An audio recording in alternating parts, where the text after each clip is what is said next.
Good morning, guys. Good morning. Very, very good morning to all of you. All right. Good morning, Akanksha, Molly, Shankar, Sanjeev, सभी को good morning. Session में जुड़ जाइए फटाफट से। All right, क्या मेरी आवाज़ एकदम क्लियर आ रही है? Am audible clearly? ओके, ठीक। तो आज का जो हमारा टॉपिक रहेगा that will B find the value of X, यानी कि ऐसे क्वेश्चंस जिसमें हम एक्स और वाई यानी कि लीनियर इक्वेशंस को एज्यूम करते हुए क्वेश्चंस को करने वाले। ऑल राइट, आ रही है बस, ठीक है। तो आगे बढ़ने से पहले वो स्टूडेंट्स जो कि चाहते हैं कि पार्ट ए जनरल एप्टीट्यूड बहुत ही अच्छे से कर लो, एग्जाम में कोई भी क्वेश्चन छोड़ के ना आओ, तो उसके लिए ये जो रिकॉर्डेड कोर्स है उसको आप अवेल कर सकते हो। 30% ऑफ यहाँ भी आपको मिल जाएगा। लाइव लेक्चर्स लो चाहे रिकॉर्डेड लेक्चर्स लो, दोनों एक जैसे ही है। बस डिफरेंस ये है कि रिकॉर्डेड लेक्चर आप कभी भी देख सकते हो एट एनी टाइम, ठीक है। So you can go to the recorded course. अगर आप जॉब करते हो, अगर लाइव लेक्चर्स ले सकते हो दैट इज बेटर, तो वो ज़्यादा अच्छा है आपके लिए। दोनों कोर्सेज आपको यहाँ पे मिल जाते हैं, ठीक है, live lectures as well as the recorded lectures. तो हम लोग पहले जो मैंने कल आप लोगों को क्वेश्चन दिए थे, कल हम लोगों ने किया था ऑब्जर्वेशन स्किल्स, जिसके अंदर मैंने आपको दो क्वेश्चन दिए थे। एक तो ये था क्वाड्रिलेटरल्स को आपको काउंट करना है, दूसरा है ट्राइंगल्स को काउंट करने के लिए, ठीक है। चलिए तो करें स्टार्ट।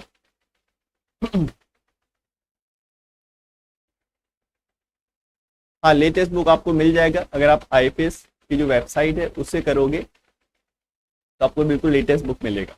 आप फ्लिपकार्ट अमेजोन से भी मिल जाएगा। ओके, क्या आंसर किया है इसका, इस क्वेश्चन का क्या आंसर किया है? तो मैं हमेशा से कहता हूँ एक बुक हमेशा आपके पास होनी चाहिए रेफरेंस के लिए, तो एक बुक आप ले लो। गेट का भी अवेलेबल है as well as CSN.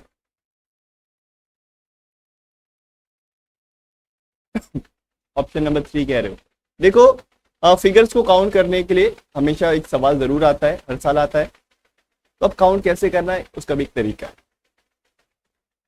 How many quadrilaterals does the following figure है।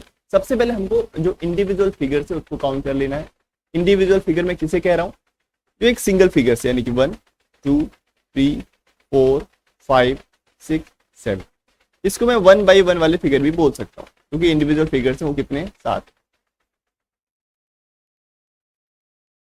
उसके बाद 1 by 2 वाले फिगर, 2 by 1 वाले figure, and 2 by 2, and 3 by 1, and 1 by 3। इसका मतलब क्या?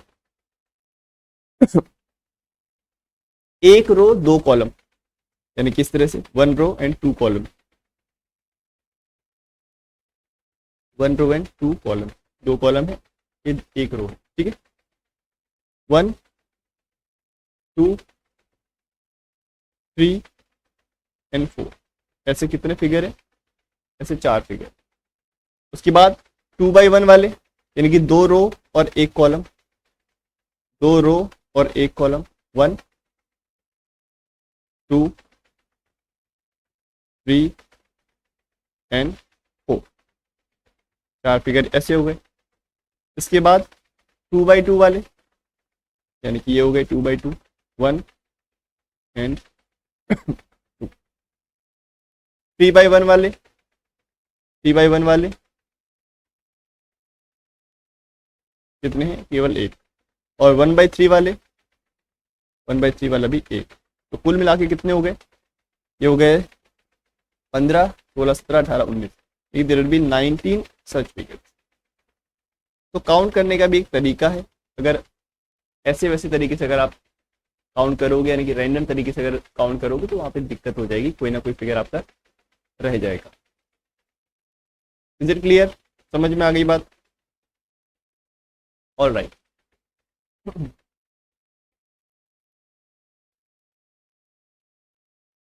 क्रिस्टल क्लियर है। Next, how to find the number of triangles in this figure. इस फिगर के अंदर कितने ट्राइंगल्स होने चाहिए ये आपको बताना है। बताइए क्या इसका आंसर किया है। पहले इंडिविजुअल फिगर्स को काउंट करो, फिर दो दो फिगर की हेल्प जो बन रहे हैं उसको काउंट करो, उसके बाद 3 मल्टीपल फिगर्स, इस तरह से आप काउंट करते रहो। ऑप्शन नंबर 4 आ रहा है 12। ओके ठीक है। जैसे कि अगर देखा जाए, एक ट्राइंगल ये है 1, इंडिविजुअल फिगर्स काउंट कर रहा हूं मैं, एक तो ये है, उसके बाद 2, 3, 4 और 5, 5 फिगर हैं जो कि इंडिविजुअल फिगर से मिलके बन गए 5। उसके बाद देखो 6 और नीचे 7, यानी कि 2 ये हो गए और 2 ये हो जाएंगे, एक ये और एक, यानी कुल मिला के 4, और ये हो गया एक 5, और ये हो गया एक 6, यानी कि 6 ट्राइंगल्स विल बी देयर, इस तरह से। और उसके बाद एक कंप्लीट ट्राइंगल जो बन रहा है बड़ा वाला, एक ये हो जाएगा। कुल मिला के there will be 12 such triangles. ठीक है, तो कुछ क्वेश्चंस की प्रैक्टिस करोगे तो बहुत आसानी से आप काउंट कर सकते हो, कोई दिक्कत की बात नहीं। बाकी मैट्रिक्स वाले फिगर्स को कैसे काउंट करना है ये मैंने बहुत बार क्लास में बताया है, how to find the number of square और द रेक्टेंगल और गिवन फिगर। ठीक है, तो ये तो बात थी कल के जो मैंने क्वेश्चंस आप लोगों को दिए थे उसके बारे में। नाउ अब हम बात करेंगे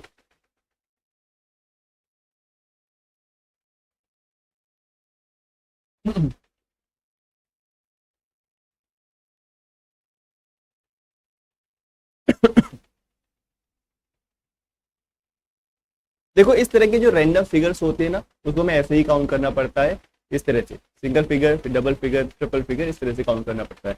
कुछ पर्टिकुलर फिगर्स होते हैं जो कि मैंने आप क्लास में बताया है कि अगर मैट्रिक्स फॉर्म में इस तरह के अगर आपको फिगर्स मिल जाते हैं, ऐसे फिगर्स, तो उसको काउंट करने का क्या तरीका है, उसका एक ट्रिक है, तो मैंने आपको क्लास में बताया है। ठीक है, लेकिन इस तरह के पर्टिकुलर क्वेश्चन बहुत ही रेयरली एग्जाम में देता है, क्योंकि उसका डायरेक्टली फॉर्मूला होता है, ट्रिक होती है। इस तरह के जो फिगर्स हैं वो आपको एग्जाम में देगा, ये दोनों प्रीवियस ईयर क्वेश्चन ही है। ठीक है, चलो नाउ स्टार्ट करते हैं एक एक करके हम लोग question. The first question on your screen will be this, सारे के सारे PYQ करिए इसको।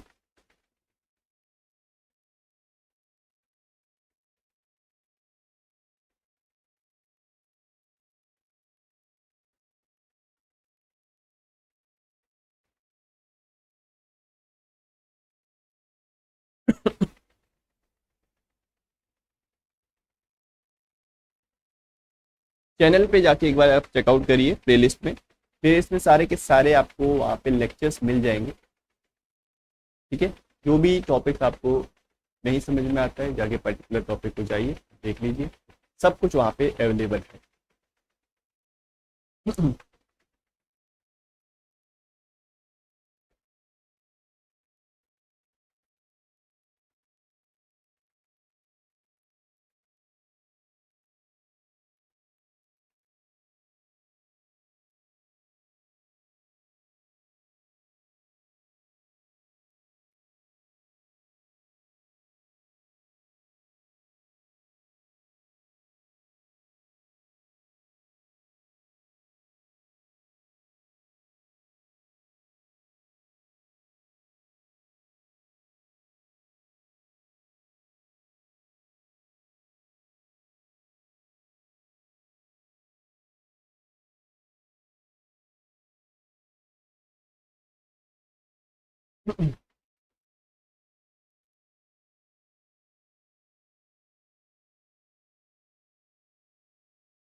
Option 4 okay.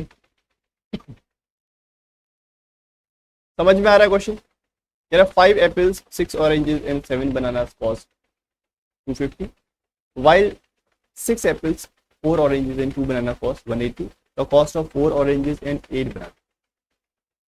जैसे कि आप लोग जानते हो कि तीन वेरिएबल्स को अगर मुझे निकालना है, तीन वेरिएबल्स को अगर मुझे इक्वेट करना है, उनकी अगर वैल्यू चाहिए तो उसके लिए तीन इक्वेशंस मुझे चाहिए।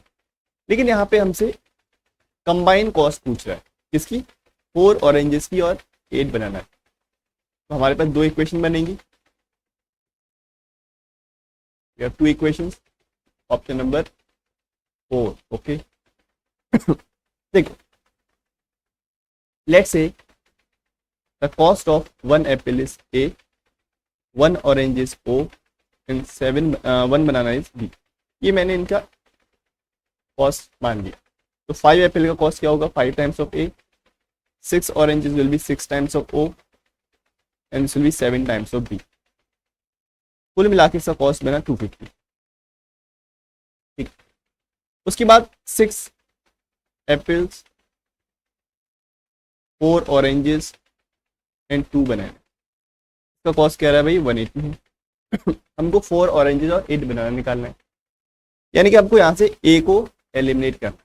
अगर हमको ए को एलिमिनेट करना है तो यहाँ पे पहले एलिमिनेशन मेथड मुझे लगाना पड़ेगा। यहाँ पे मैं 6 से मल्टीप्लाई करूंगा और यहाँ पे मैं 5 से मल्टीप्लाई करूंगा, because I have to eliminate A. तो ए का जो कोफिशिएंट है वो क्या है? 5 है, इसलिए मैंने यहाँ पे 5 से मल्टीप्लाई किया और यहाँ पे 6 से मल्टीप्लाई किया। ऐसा करने पर मुझे मिलता है 30A plus 36O plus 42B and this will B 25 6 यानी कि 150। 5 से मल्टीप्लाई करूंगा तो 30A 20O plus 10B that will be equal to 900। ठीक है, अब यहाँ पे अगर मुझे साइन चेंज करने पड़ते हैं तो देखते हैं। तो एलिमिनेट हो गया, एलिमिनेशन के बाद ये बचेगा हमारे पास 16O plus this will be 32B that will be equal to 600। ठीक है, तो यहाँ से मुझे 4O यानी कि 4 ऑरेंजेस प्लस 8 बनाना, इसका कॉस्ट निकालना। तो भाई 4O और 8A अगर 8B मुझे चाहिए, तो यहाँ से अगर मैं 4 कॉमन ले लूँ, 4 अगर मैं बाहर कॉमन लूँगा, ये मिलेगा मुझे 4O plus 8B that will be equal to 600। इसका वैल्यू कितना आ जाएगा? दैट विल बी व्हाट 25 से 25 टाइम्स यानी कि this will B 150। That will be option number 3। Clear? देख लो इसको एक बार।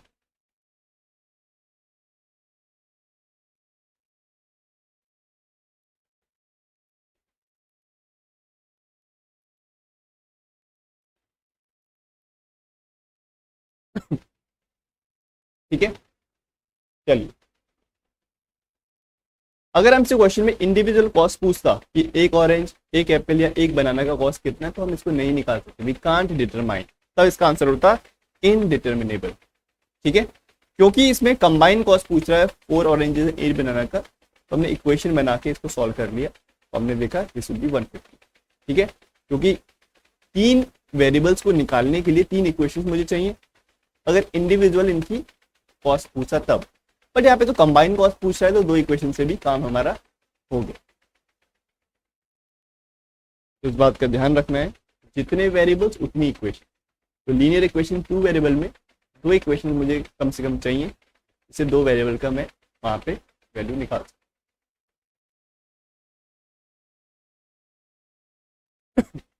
नेक्स्ट, अगला सवाल।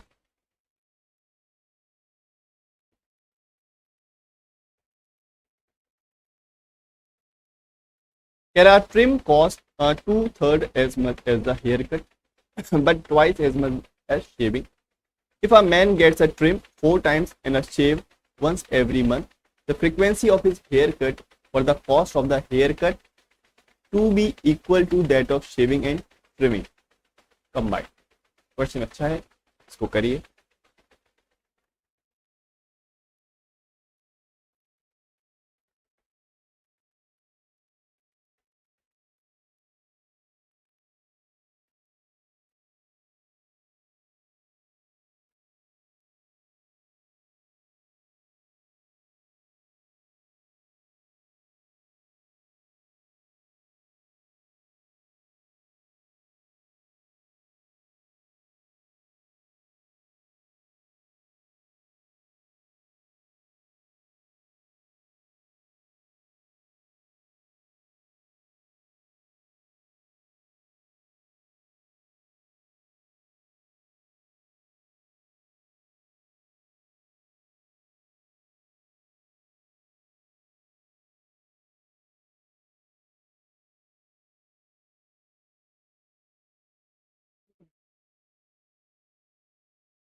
You have to make equation, equation बनाना है पहले आपको।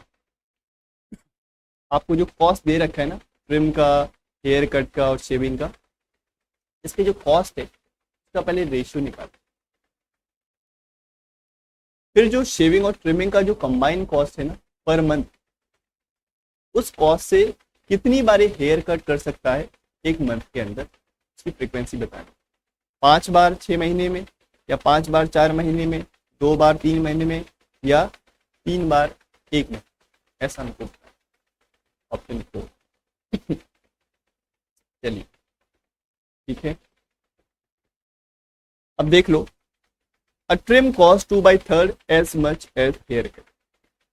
यहां पे मैं लिखूंगा ट्रिम,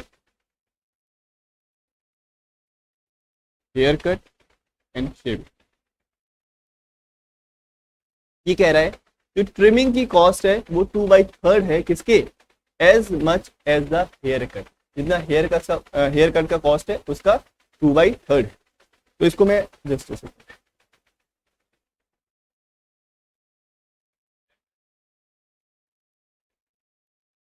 ऑलराइट, तो मान लेते हैं हेयर कट का कॉस्ट क्या है, 3 है। ऐसा मैंने क्यों माना, क्योंकि वी हैव टू डू 2/3, मुझे उसका 2/3 करना है। तो 3 का 2/3 कितना होगा, दिस विल बी 2।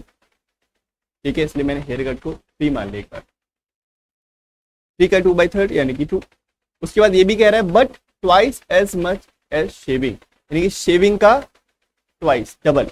अगर शेविंग को मैं 1 मानूंगा तभी तो शेविंग का अगर मैं डबल करूंगा तो ट्रिमिंग इसका 2 टाइम्स होगा। कह रहा trim cost 2/3 of hair cut and 2 times of shaving, shaving का 2 टाइम्स हो जाएगा। तो हमको पता लग गया कि ट्रिम, हेयर कट और शेविंग इसका जो कॉस्ट का रेशियो है विच विल बी 2:3:1। कॉस्ट पता लग गया। अब देखो, let's say shaving is 1x, hair cut is 3x, trim is 2x। इसका जो कॉस्ट है वो मैंने मान लिया 1x, या x मान लेते हैं इसको, x, 3x and 2x। Now if a man gets trim 4 times, महीने में 4 बार ट्रिम करता है, भाई ट्रिमिंग का कॉस्ट कितना है, 2x है। अगर 4 बार ट्रिम करेगा तो उसका कॉस्ट कितना हो जाएगा, 4 times of 2x। And a shave every month, और एक शेव करता है, शेव करने का कॉस्ट कितना है, x। इसका जो कॉस्ट है, कंबाइन जो कॉस्ट है, इस कंबाइन कॉस्ट से अगर ये हेयर कट करे, हेयर कट का कॉस्ट कितना है, 3x है। तो कह रहा है कितनी बार ये हेयर कट कर सकता है, the frequency of the hair cut for the cost of hair cut, उस हेयर कट के कॉस्ट से कितनी बार हेयर कट कर सकता है, that will be equal to for shaving and trimming combined. यानी कि जो हेयर कट का जो कॉस्ट है, जो टोटल कॉस्ट, उसका जो बजट है वो किसके बराबर है, combined budget of shaving and trimming, shaving and trimming. तो मैं मान लेता हूं हेयर कट का कॉस्ट अगर 3x है, इसने n टाइम्स हेयर कट किया है, कितने टाइम्स, n टाइम्स।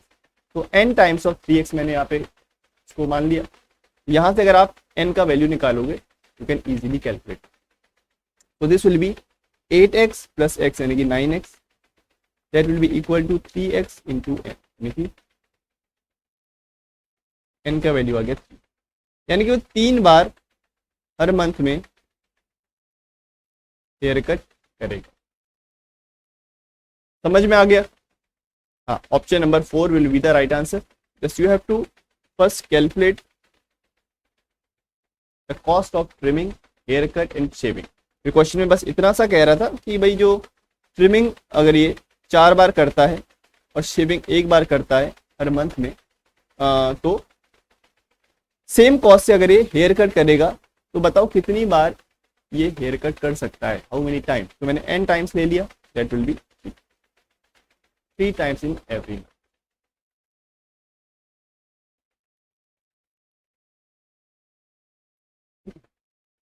ऑलराइट, हाँ ठीक है।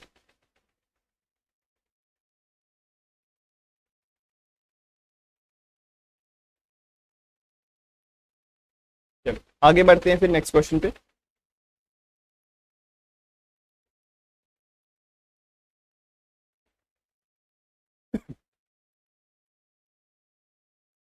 question based on ages.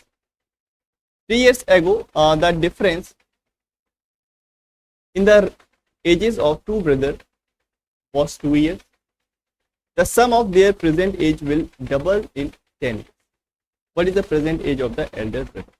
बताइए, प्रेजेंट एज हमको यहाँ से निकालनी है एल्डर ब्रदर की.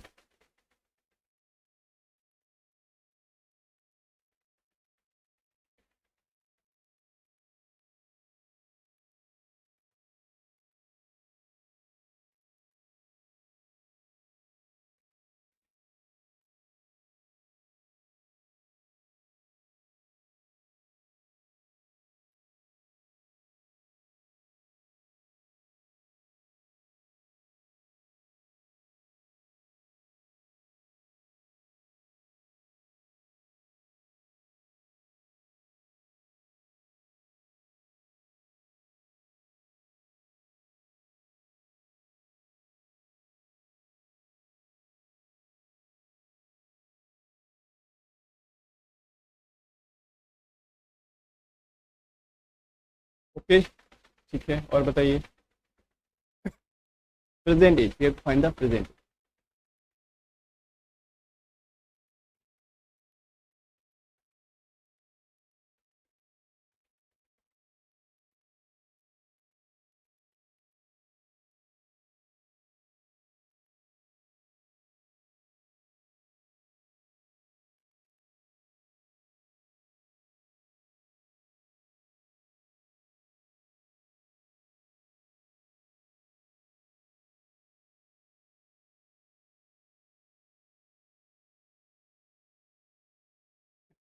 ठीक है,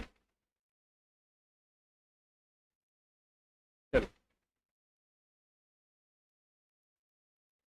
कह रहा है 3 साल पहले, 3 years ago, the difference in the age of two brother. दो भाइयों के बीच का जो एज का जो डिफरेंस है 3 साल पहले वो 2 साल. The sum of their present age will double in 10 years. कह रहा है जो सम है, sum of their present age will be double in 10 years. क्योंकि 10 साल में इनका जो प्रेजेंट एज का जो सम है वो डबल हो जाएगा. तो अगर मैं ये ब्रदर की अगर मैं बात करूं, let's say it is A and A और बी मान लेते हैं. तो 3 साल पहले इनकी एज का जो बीच का डिफरेंस है वो कितना है? 2 साल. ये कब की बात है? 3 साल पहले की बात. यू नो दैट अगर इनकी एज के बीच का जो गैप है 3 साल पहले 2 साल है, तो प्रेजेंटली उनके एज के बीच का गैप कितना होगा? 2 ही साल होगा. कोई पर्सन के बीच का जो एज का जो गैप होता है ना, एज का जो मार्जिन होता है वो हमेशा सेम रहता है, चाहे प्रेजेंट में बात करूं, चाहे मैं फ्यूचर में बात करूं, चाहे मैं पास्ट में बात करूं. क्योंकि सेम पर्सन, सेम दोनों पर्सन सेम टाइम उनका जो ग्रोथ है, उनका जो एज है सेम रेट से इंक्रीज होगा हर साल. इसीलिए दोनों पर्सन के एज के बीच का जो डिफरेंस है that will be same. The sum of their present age will double in 10 years. अब ये कह रहा है कि इनका जो सम है प्रेजेंट एज का वो डबल हो जाएगा अब 10 साल. अगर अभी उनकी एज ए प्लस बी है, तो 10 साल बाद उनकी जो एज होगी that will be A plus 10 and B plus 10. दोनों 10-10 साल बड़े हो जाएंगे. अब ये जो एज का सम है ये इसके डबल होगा, that will be 2 times of this. ऐसा क्वेश्चन में बोल रहा है. अब देखो, this will be 2 times of A plus 2 times of B, यहाँ से minus A minus B, it will be equal to 20. तो यहाँ से इक्वेशन क्या बनेगा? This will be A plus B that will be equal to 20 and A minus B that will be equal to 2. When you will solve this, this will be 22 and the value of a will be 11. अगर a का value 11 है तो b का value क्या होगा? b will equal to 11 minus 2 यानी कि 9. लेकिन हमसे तो पूछ रहा है एल्डर ब्रदर यानी कि 11. Number 2 will be the right answer. Clear? So this will be your question. ठीक है, तो 2 इक्वेशन बनानी है हमें. दोनों के एज के बीच का डिफरेंस 2 है और दोनों की एज का जो सम है, प्रेजेंट एज का जो सम है वो 2 टाइम्स हो जाएगा किसके, दैट विल 2 टाइम्स ऑफ, जब उनका एज 10 साल बाद का होगा उसके 2 टाइम। एक और क्वेश्चन है इसी के ऊपर बेस्ड, ये देखो क्या कह रहा है, the present age of the father is square of the age of this son, after 6 years the age of the father would be 3.5 times the age of the son, the present age of the father is what, you have to find the present। करिए इसको भी।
भाई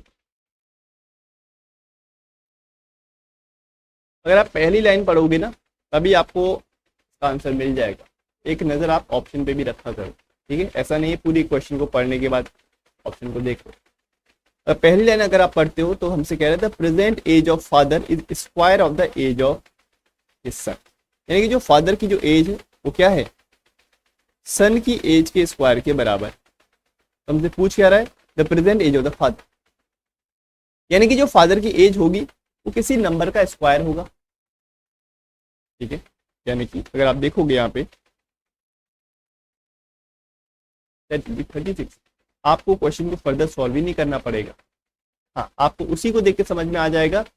हमसे कह रहे थे present age of the father is square of the age of son, यानी कि फादर की जो एज है वो सन के स्क्वायर के बराबर है, और साथ में हमसे फादर की ही एज पूछ रहा है, नहीं जो फादर की एज होगी वो एक किसी एक नंबर का स्क्वायर होना चाहिए, तो 36 एक ऐसा नंबर है जो कि एक परफेक्ट स्क्वायर है, बाकी कोई भी नंबर ऐसा नहीं।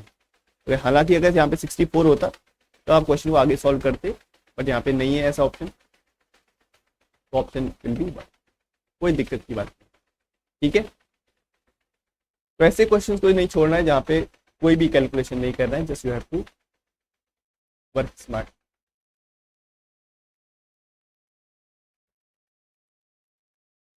नेक्स्ट इसको करिए, क्या कह रहा है,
राइट,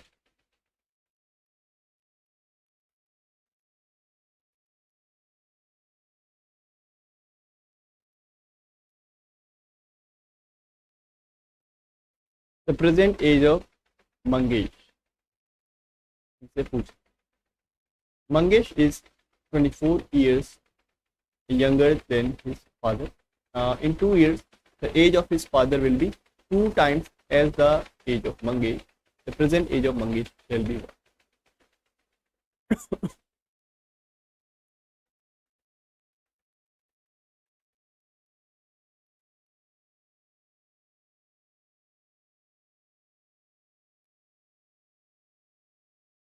इन 2 years का मतलब है फ्यूचर की बात कर रहा है कि आने वाले 2 साल में the age of his father will be 2 times, यानी फादर और मंगेश की एज के बीच का जो रेशियो होगा वो क्या होगा? अगर इसकी एज 1 है तो इसकी एज क्या होगी? 2 times। The age of the father will be 2 times the age of Mangesh. अगर इसको मैं 1 मानता हूँ तो ये इसका दुगना यानी कि 2 times हो जाएगा। ये कब की बात है? आफ्टर 2 years, 2 साल बाद की बात। The present age of Mangesh shall be, जो प्रेजेंट एज है मंगेश की वो हमको निकाल। अब ये देखिए कि अगर मैं बात करता हूँ कि जो फादर और मंगेश की एज के बीच का जो डिफरेंस है ना वो हमेशा सेम रहेगा, चाहे प्रेजेंट में बात करें, चाहे फ्यूचर में, चाहे पास्ट में। ठीक है, तो देखो दोनों की एज के बीच का जो डिफरेंस है यहाँ पे कितना है? 2 और 1 के बीच का डिफरेंस कितना है? 1। 1 का जो डिफरेंस है उसका मतलब क्या है? 24। जब 1 का मतलब 24 है यानी कि मंगेश की एज क्या होगी? 24 years। कब की एज है? ये एज है 2 साल फ्यूचर की। 2 साल फ्यूचर की जो एज है मंगेश की दैट इज 24। तो प्रेजेंट एज हमसे पूछा है यानी कि प्रेजेंट में 2 साल छोटा होगा, ये तो 2 साल बाद की एज है यानी कि this will B 22 years।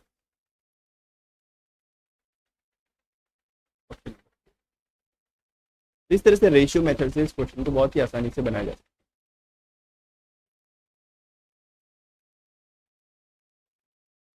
Clear? X Y मान के क्वेश्चन बना के भी सॉल्व कर सकते हो बट ये आसान तरीका।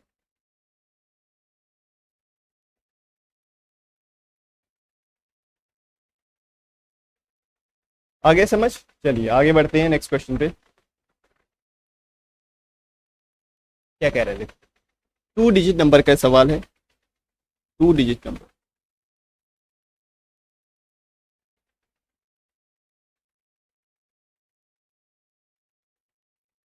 करिए इसको। 2 डिजिट नंबर को किस तरह से रिप्रेजेंट करते हैं? How to represent a 2 digit number that you know? 10x + y की फॉर्म में करते हैं। क्या पूछ रहा है देखो।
जो सम है वो 9 फ्रैक्शन फॉर्म होगा अगर उसके न्यूमरेटर से मैं 9 लेस करता हूँ और डिनोमिनेटर से 9 इंक्रीज करता हूँ, तो जो फ्रैक्शन बनता है that is 3/4। We have to find the number. हमको वो नंबर फाइंड करना। क्या? Option 2 63। Okay,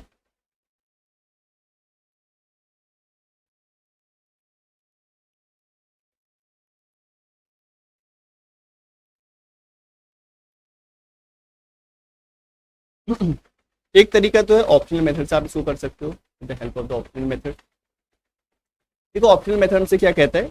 the sum of the digit of 2 digit number is 9, यानी कि जो डिजिट का सम है वो 9 होना चाहिए। अब देखो 3 और 6 9, 6 और 3 9, 4 and 5 9, 5 and 4 9, ये वाली कंडीशन तो सारे ऑप्शन में सेटिस्फाई करती है। लेकिन ऑप्शन जो सेकंड कंडीशन है that is the fraction found by taking 9 less than the number as a numerator, यानी कि एक फ्रैक्शन लेते हैं न्यूमरेटर और डिनोमिनेटर का जिसमें वो जो पर्टिकुलर नंबर है उसमें से अगर मैं 9 लेस कर दूंगा तो मेरा न्यूमरेटर बन जाएगा, और उसमें से अगर मैं 9 इंक्रीज कर दूंगा तो मेरा डिनोमिनेटर बन जाएगा, जो कि 3/4 के बराबर हो। तो ऐसी कंडीशन का मैं लेता हूँ, लेट से दिस इज 36, तो नंबर 36 है। 36 में 9 अगर लेस करूंगा तो कितना आएगा 27। 36 में अगर 9 इंक्रीज करूंगा तो कितना आएगा 45। इसको कैंसिल आउट करके कितना आना चाहिए 3/4 फ्रैक्शन बनना चाहिए। क्या ये बन रहा है? ये 3/5 बन रहा है, यानी कि ये वाला ऑप्शन गलत है। सेकेंड वाले ऑप्शन को ट्राई करो, 63 को। 63 में 9 लेस करो तो कितना बनेगा 50, दिस विल बी 54। और 63 में 9 इंक्रीज करोगे तो ये होगा 72, तो दिस विल बी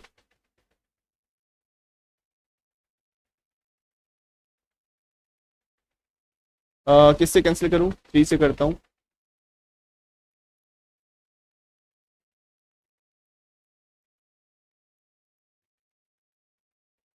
यानी कि 3/4, 63 से 3/4 हमारी कंडीशन सेटिस्फाई कर रही है, यानी कि option number 2 will be the right answer.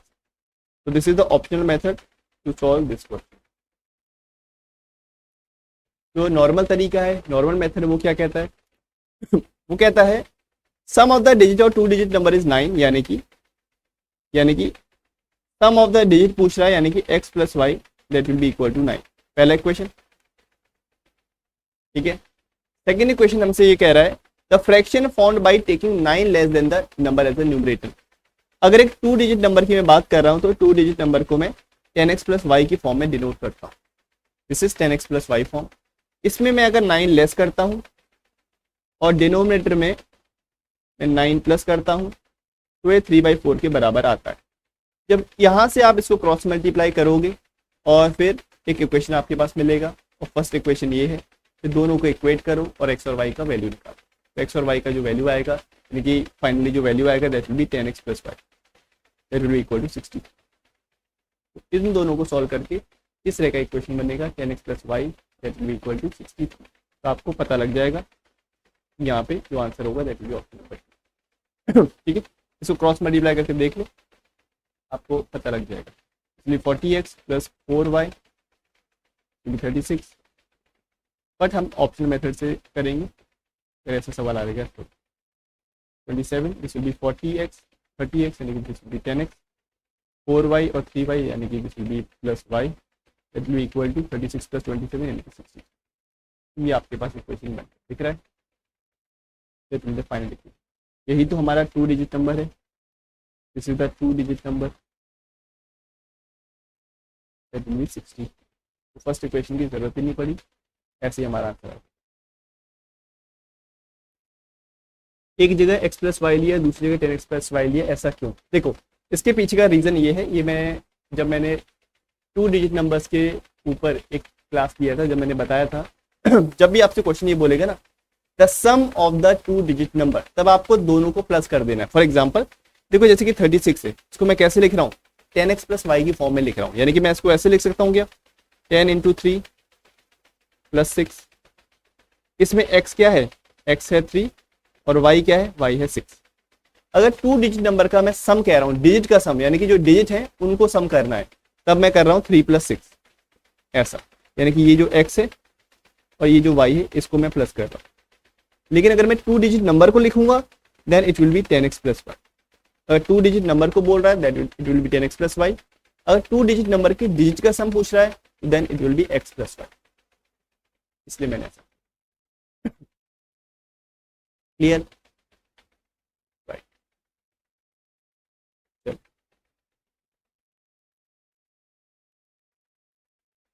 एक और क्वेश्चन है, a 2 digit number is such that if the digit 4 is placed to its right its value would increase by 490, find the original number।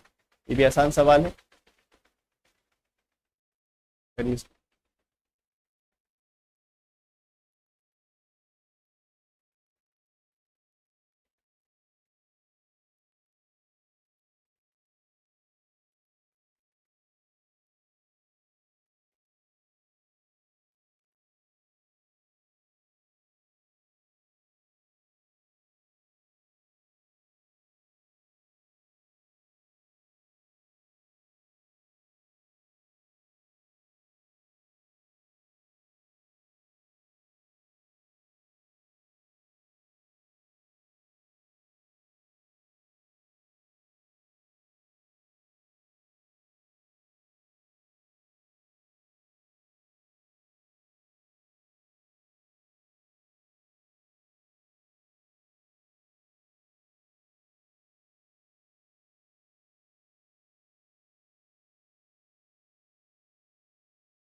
Option to, ठीक है।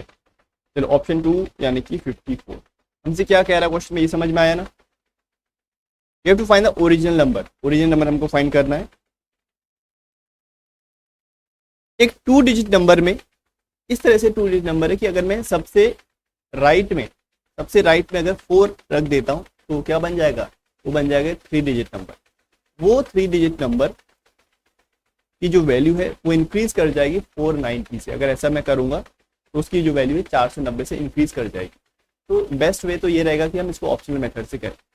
Optional method ये कहता है, अगर एक टू डिजिट नंबर को अगर मैं 48 मानता हूँ, इसके सबसे राइट में अगर मैं 4 लगा देता हूँ तो ये थ्री डिजिट नंबर बन जाएगा। तो ये जो ओरिजिनल नंबर है, ओरिजिनल नंबर से ये 490 इंक्रीज हो जाएगा।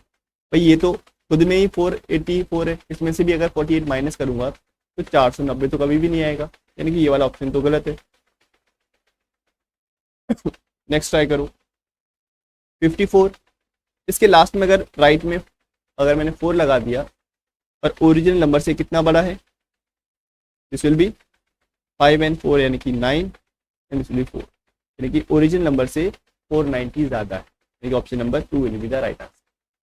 सिंपल सा तरीका ये है करना, ऑप्शन में, ठीक है।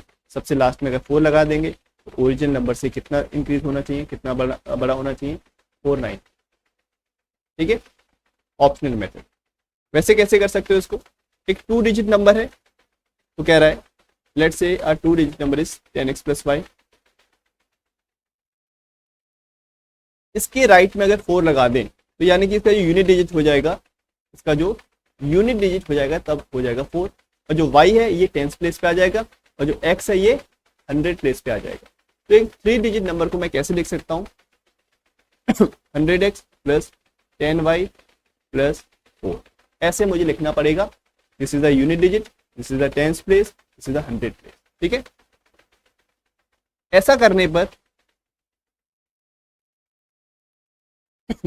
जो मेरा वैल्यू है 490 से इंक्रीज हो जाएगा। तो जो ओरिजिनल नंबर था that will be 10x + y, a three digit number minus the two digit number that will be equal to 490। ऐसा इक्वेशन बनेगा, ठीक है। when you will solve this will be 100x + 10y + 4 minus 10x minus y that will be equal to 490। तो यहाँ से अगर आप देखोगे this will be 90x and this will be plus 9y that will be equal to 490 minus 4 कितना हो जाएगा, 486, ठीक है। ऐसा हो जाएगा। तो यहाँ से अगर मैं 9 कॉमन लेता हूँ this will be 10x + y that will be equal to 486, तो कितना हो जाएगा, 10x + y is equal to 54। वो टू डिजिट नंबर जो ओरिजिनल मेरा टू डिजिट नंबर था वो कितना होगा, दैट विल बी 54। देख लो एक बार इसको।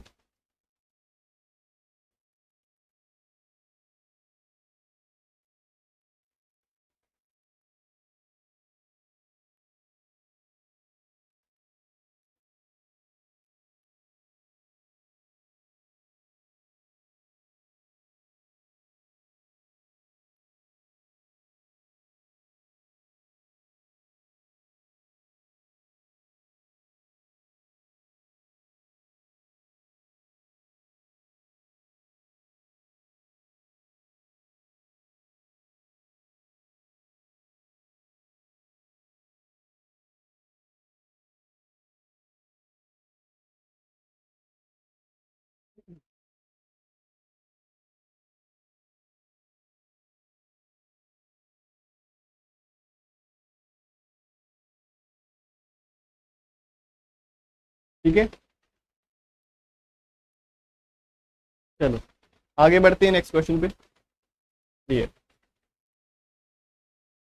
अगला सवाल स्क्रीन पे ये रहा, क्या कह रहा है इसको पढ़ लो और इसको फिर करिए।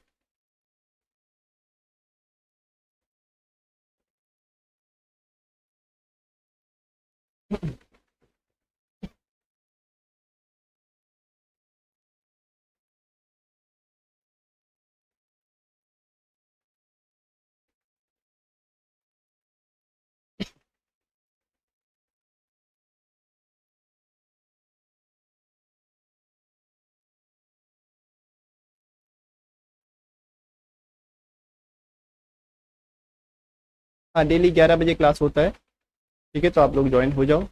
बट कल क्लास नहीं है वेडनेसडे को, कल के बाद थर्सडे फ्राइडे सैटरडे तीनों दिन क्लास रहेगा, तो आप लोग यहाँ पे ज्वाइन हो जाना।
All right, option 2।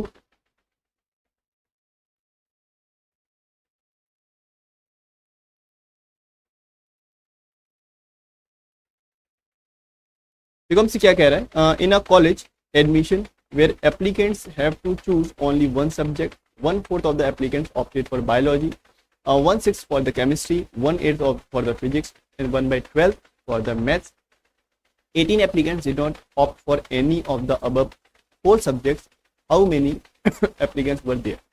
जितने भी नंबर ऑफ एप्लीकेंट्स होंगे, उसका 1/4, उसका 1/6, उसका 1/8 और उसका 1/12 जब हम निकालेंगे तो हमारे पास जो एप्लीकेंट हैं बायोलॉजी, केमिस्ट्री, फिजिक्स और मैथ्स के निकल के आ जाएंगे। लेकिन उसमें से 18 ऐसे भी लोग हैं जो कि कोई भी सब्जेक्ट ऑप्ट नहीं कर रहे। ऑप्शन को देखते हुए हमको ऐसा लगता है कि ऐसा नंबर इसका आंसर होना चाहिए जिसका 1/4, 1/8, 1/6, 1/12 निकाला जा सके। इसका 1/4 तो हम नहीं निकाल सकते ना 22 का, because we have to find the number of applicants. 22 का 1/4 वैल्यू अगर नहीं निकल सकता, यानी कि this is not the answer. 24 का 1/4 मैं निकाल सकता हूँ, 1/6 भी निकाल सकता हूँ, 1/8 भी निकाल सकता हूँ, 1/12 भी निकाल सकता हूँ। ठीक है, इसका मतलब ये वाला आंसर हो सकता है, it can be the answer. आगे देखूं, अगर मैं 36 को देखूं तो 4, 6, 8, 8 का मल्टीपल नहीं है, यानी कि 1/8 इसका मैं नहीं निकाल सकता, यानी कि ये भी इसका आंसर नहीं होगा। 1/12 अगर 48 को देखो तो ठीक है, यानी कि या तो ऑप्शन नंबर 2 होगा या तो ऑप्शन नंबर हमारा 4, दोनों में से एक आंसर होगा। 48 होगा। देखो अगर इसका मैं 1/4 निकालूंगा तो कितना होगा 6, 1/6 निकालूंगा तो 4, 1/8 निकालूंगा तो 3, 1/12 निकालूंगा तो 2, यानी कुल मिला के कितना हुआ, कुल मिला के हुआ 15, 24 और ये हो गया 15। बचा कितना, बचा कितना, 5 और 4 9, बचा है 9। लेकिन यहाँ पे तो कह रहा है 18 एप्लीकेंट्स ऐसे हैं जो कि कुछ भी अप्लाई नहीं कर रहे हैं, तो भाई ये 9 नहीं होना चाहिए, होना चाहिए 18। अगर 18 बचता तो ये आंसर सही होता। 48 भी ट्राई करो, 1/4 कितना होगा 12। ये वैसे निकालने की जरूरत नहीं है, आंसर आपको पता लग गया। 8, 6 एंड 4, यानी कि कुल मिला के दिस विल बी 10 एंड 20, 30। बचा कितना 18। ये वही 18 लोग हैं जो कि कुछ भी अप्लाई नहीं कर रहे हैं, किसी भी एप्लीकेशन में हिस्सा नहीं ले रहे। That will be option number 4। ठीक है, all right. You don't have to assume X assume करके उसका 1/4, 1/6, 1/8, 1/12 plus 18 that will be equal to this, ऐसा करने की जरूरत नहीं है। This you have to go to the optional approach. ठीक है, चलो तो इतना ही रखते हैं आज के सेशन में। ठीक है, कुछ क्वेश्चन की प्रैक्टिस कर लेना आप लोग। एक क्वेश्चन मैं दे रहा हूँ आपको, इसको करना और मुझे आंसर करना कमेंट सेक्शन के अंदर। क्वेश्चन क्या बोल रहा है एक बार देख लो। A book has 40 pages and each page has x number of line. 40 page है एक बुक के अंदर और हर एक पेज में एक्स नंबर ऑफ लाइन है। If the number of lines were reduce by 2, यानी हर एक पेज में से अगर 2 लाइन को मैं कम कर देता हूं, 40 पेज में से अगर मैं 2 लाइन को अगर कम कर दूंगा, the number of pages would increase by 10, यानी कि जो नंबर ऑफ पेजेस हैं, पेजेस की जो संख्या है वो 10 से बढ़ जाती है, लेकिन 40 की जगह 50 पेज चाहिए।